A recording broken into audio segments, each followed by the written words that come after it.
আসসালামু আলাইকুম সুপ্রিয় অনার্স তৃতীয় বর্ষের শিক্ষার্থীবৃন্দ সিগমা একাডেমিতে তোমাদের স্বাগত জানাচ্ছি। সুপ্রিয় শিক্ষার্থী, আমরা আজকের ক্লাসে তোমাদের আলোচনা করব লিনিয়ার প্রোগ্রামিং সাবজেক্টটি চ্যাপ্টার 2 এর এ। আজকের ক্লাসে আমরা আলোচনা করব প্রমিত আকার। আমরা গত লেকচারে প্রমিত আকার এবং ক্যানোনিক্যাল আকারের যে বৈশিষ্ট্য সে বিষয়ে আলোচনা করেছি এবং একটি ম্যাথের সমাধান করেছি। তারই লক্ষ্যে আমরা আজকের ক্লাসে আলোচনা করব তোমাদের এক্সাম্পল 7 এবং এক্সাম্পল 12, যেখানে বলা আছে যে নিম্নের এলপিপি কে কি আকারে সাজাইতে হবে, আদর্শ আকারে সাজাইতে হবে। আদর্শ আকার আর প্রমিত আকার দুটি হচ্ছে সেম। আমি প্রথম ক্লাসে বলেছিলাম যে আদর্শ আকার বা প্রমিত আকারে সাজাইতে হলে তাকে অবশ্যই কি কাজ করতে হবে, সমীকরণ। যত অসমতা আছে সকল অসমতা কি হবে, সমীকরণ হবে। এক্ষেত্রে বলেছিলাম কমতি চলক এবং বাড়তি চলক। কমতি চলক আমরা কোন কোন অসমতায় যোগ করে থাকবো, কমতি চলক সেই সকল অসমতায় যোগ করব যে সকল অসমতা লেস অর ইকুয়ালস টু থাকবে, আর গ্রেটার অর ইকুয়ালস টু অসমতাযুক্ত যে চিহ্নযুক্ত যে অসমতা থাকবে সেখানে আমরা বাড়তি চলক যেটা আছে সেটা কি করব, বিয়োগ করে থাকবো। তাহলে চলো সুপ্রিয় শিক্ষার্থী আমরা এক্সাম্পল 7 যেটি আছে সেটি সমাধান করি।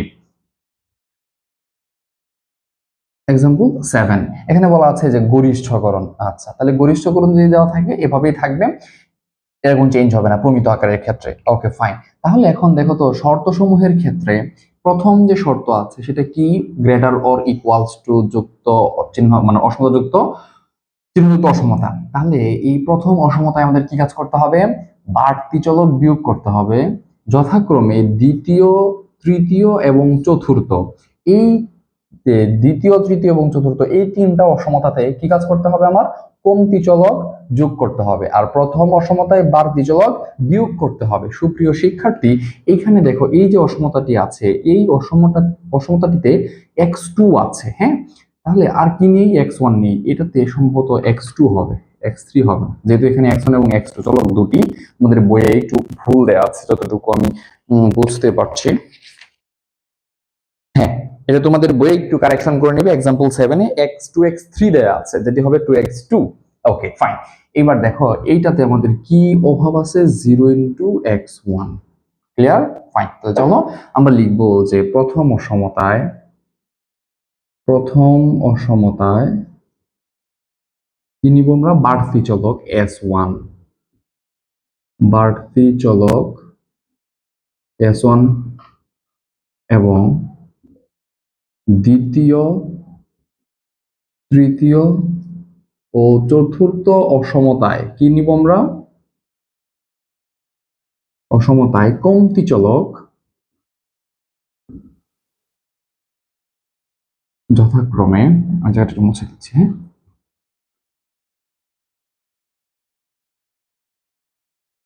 কমতি চলক যথাক্রমে s2, s3 এবং s4 greater or equals to 0 নিয়ে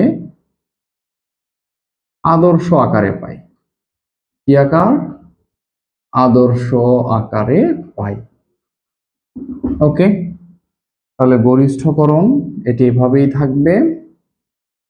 গরিষ্ঠকরণ z সমান সমান -3x1 -2x2 plus 0 into s1, এই যে আমাদের যে বাড়তি চলক তারপরে এবং এই যে কমতি চলক এইগুলো আমাদের লিখতে হবে। 0 ইন্টু s2, 0 ইন্টু s3, ওকে, প্লাস 0 ইন্টু s4। আর শর্ত সমূহ বা শর্ত হচ্ছে, দেখো প্রথম শর্তের মধ্যে কি আছে, x1 প্লাস x2। এখানে আমরা কাকে বিয়োগ করব, বাড়তি চলক s1 কে বিয়োগ করব। তাহলে বাড়তি চলক s1 কে যদি বিয়োগ করে দিলে -s1, আর বাকি যেগুলো আছে সবগুলোর সাথে আমরা কি দিব, 0 into s2, 0 into s3, 0 into s4 সমান সমান 1। দ্বিতীয়টিতে আসো, x1 প্লাস x2। দ্বিতীয়টাতে আমরা কি কাজ করব, কমতি চলক s2, তাহলে বাড়তি চলক s1 এর সহগ কি হবে, 0 ইন্টু s1 প্লাস s2, আর বাকি যে s3 এবং s4 এদের সহগ হবে হচ্ছে 0। ওকে, তৃতীয়টিতে আসো, x1 2x2 প্লাস s1 নাই এখানে, s2 আমরা যোগ করছি না, শুধু তৃতীয় চলকে s3 যোগ করছি, তাই শুধুমাত্র s3 থাকবে, বাকিগুলো 0 হবে। চতুর্থ চলকে আসো, 0 ইন্টু x1 প্লাস x2। এখানে বাড়তি চলক s1 নিচ্ছি না, কমতি চলক s2 নিচ্ছি না, S3 নিচ্ছি না, শুধুমাত্র কি নিচ্ছি S4, যেখানে x1 x2 s1 s2 s3 s4 0, এটা আমার হচ্ছে আদর্শ আকার। This is the answer. Okay, ঠান্ডা ভাবে বোঝো। অর্থাৎ আমাকে যদি প্রমিত আকার বা আদর্শ আকারে নির্ণয় করতে বলে, তাহলে আমাকে যে বিষয়গুলো খেয়াল রাখতে হবে যে কোন অসমতাগুলো গ্রেটার অর ইকুয়ালস টু, কোন অসমতাগুলো লেস অর ইকুয়ালস টু। যেই অসমতাগুলো লেস অর ইকুয়ালস টু আছে সেই অসমতাগুলোতে আমি বাড়তি চলক বিয়োগ করব, এবং যে অসমতাগুলো লেস অর ইকুয়ালস টু আছে সেই অসমতাগুলোতে কমতি চলক যোগ করব। ঠিক আছে, এখানে যেহেতু দেখেছি প্রথম অসমতাটি আমার গ্রেটার অর ইকুয়ালস টু আছে, তাই প্রথম অসমতায় আমি বাড়তি চলক নিয়েছি। যথাক্রমে পরবর্তী তিনটি অসমতাটিতে আমরা কমতি চলক S2 S3 এবং S4 নিয়েছি। জাস্ট সমীকরণগুলো সাজিয়ে লিখলেই রেজাল্ট হয়ে যায়। অত্যন্ত সহজ। সুপ্রিয় শিক্ষার্থী, আমরা একই পদ্ধতি অবলম্বন করে আমরা এক্সাম্পল 12 যেটি আছে সেটি এখন সমাধান করব। এক্সাম্পল 12 এ নতুন একটা বিষয় আসছে, সেই বিষয়টা কি তোমরা একটু খেয়াল করেছো? এই যে দেখো, এখানে কি ছিল আমার x1 x2 greater or equals to 0 ছিল, কিন্তু এইখানে এসে দেখো নতুন একটা জিনিস যুক্ত হয়েছে যে x1 greater or equals to 0 হইলেও x1 greater or equals to 0 হলেও x2 এবং x3 চিহ্ন নিরপেক্ষ। সুপ্রিয় শিক্ষার্থী, চিহ্ন নিরপেক্ষ এই বিষয়টি হচ্ছে আমরা প্রথম লেকচারে হয়তো বলেছিলাম, যদি না বলে থাকি তাহলে এখন আমি আলোচনা করে দিচ্ছি। তাহলে সেটি হবে যে যদি চিহ্ন নিরপেক্ষ বলে, যদি চিহ্ন নিরপেক্ষ বলে প্রশ্নে, এটা তোমরা খাতায় নোট করে নেবে। হ্যাঁ, প্রশ্নে চিহ্ন নিরপেক্ষ বললে ধরো এক্স জে, এই জে এর মানটা যে কোনো কিছু হইতে পারে। এই জে যদি চিহ্ন নিরপেক্ষ হয় তাহলে আমরা লিখবো x j prime minus x j double prime, যেখানে x j prime x j double prime greater or equals to 0, এবং এই জে এর মান 1 2 3 থেকে অসংখ্য ইনফিনিটি, যে কোনো কিছু হতে পারে। অর্থাৎ আমাকে যদি কোনো অসমতায় কি নির্ণয় করতে বলে, কোনো অসমতা যদি কি নির্ণয় করতে বলে যে চিহ্ন নিরপেক্ষ, চিহ্ন নিরপেক্ষ, তাহলে আমাদের কি কাজ হবে, যেই চলকটাকে চিহ্ন নিরপেক্ষ বলবে সেই চলকের এক্স প্রাইম করবো আর একবার minus x prime double prime, এবং এই এক্স প্রাইম এবং এক্স ডাবল প্রাইম সেটি কি হবে, গ্রেটার অর ইকুয়ালস টু 0 হবে। সুপ্রিয় শিক্ষার্থী, এখানে দেখো আমার x2 বলছে আর এখানে কি বলেছে, x3 বলেছে। তাহলে যেহেতু x2 আর x3 বলেছে, তার মানে জে এর মান কত এখানে 2, তাহলে আমরা বসাবো যে x2 সমান সমান x2 prime minus x2 double prime, যেখানে x2 প্রাইম এবং x2 double prime greater or equals to 0। অর্থাৎ সমীকরণে, অসমতায় এবং গরিষ্ঠকরণে অর্থাৎ উদ্দেশ্য ফাংশনে যত জায়গায় আমার x2 থাকবে এবং x3 যেটি আছে, এই x2 এবং x3 এর পরিবর্তে আমরা কি বসাবো, x2 এর পরিবর্তে বসাবো x2 prime minus x2 double prime, এবং x3 এর পরিবর্তে বসাবো x3 prime minus x3 double prime. আশা করি তোমরা বুঝেছো। আর বাকি যা ক্যালকুলেশন আছে সব ওই আগের মতো করেই আমরা করে ফেলবো। তাহলে চলো সুপ্রিয় শিক্ষার্থী, আমরা এই ম্যাথটি সমাধানের দিকে এগিয়ে যাই। করি x2 সমান সমান x2 prime x2 double prime, যেখানে x2 prime x2 double prime greater or equals to 0,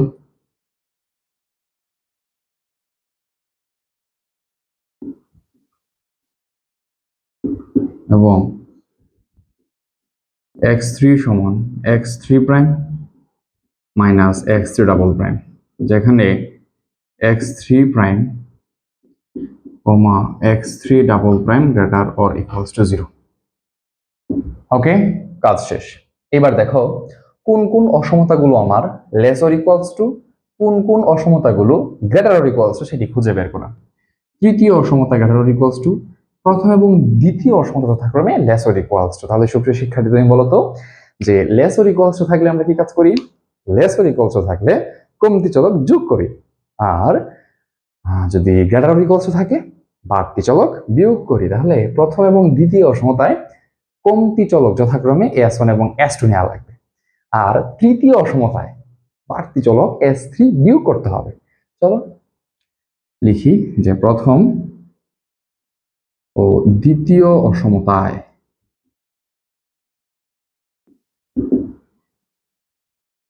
কমতি চলক S1 S2 এবং তৃতীয় অসমতায় বাড়তি চলক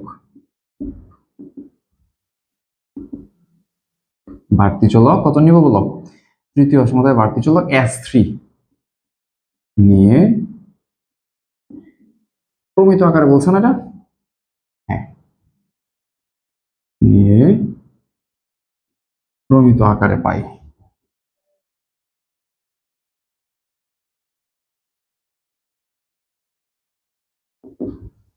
কি আসবে? গরিষ্ঠকরণ।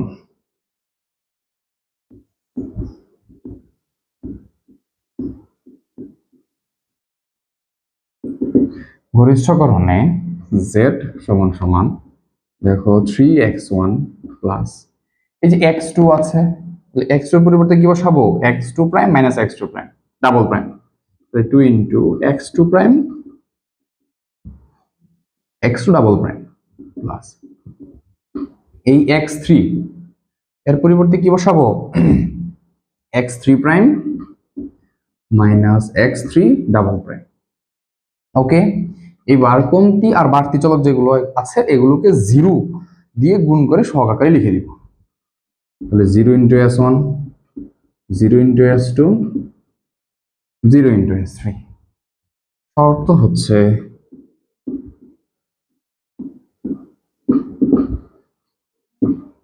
হচ্ছে কি শর্ত? 2x1 প্লাস 3x2, এই যে দেখো এই যে x2 আছে না, তাহলে সমীকরণ x2 এর জায়গায় কি বসাবো? x2 prime minus x2 double prime, x2 prime x2 double prime minus 2 into x3 এর জায়গায় কি বসাবো? x3 prime minus x3 double prime less or equals two অসমতা। তাহলে কি যোগ করতে হবে? কমতি চলক S1।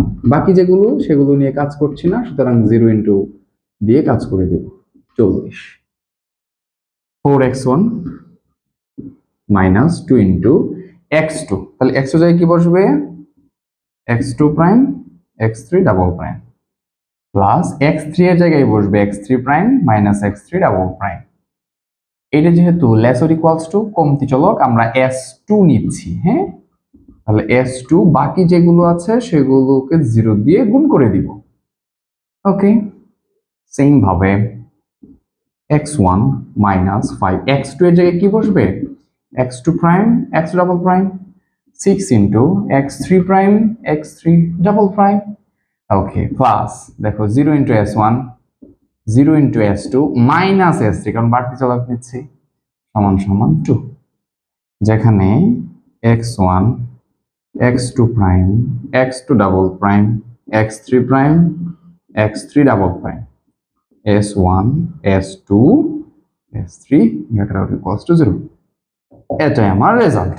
ওকে, তাহলে আমরা এখানে দুইটা কাজ করলাম। এক, চিহ্ন নিরপেক্ষ।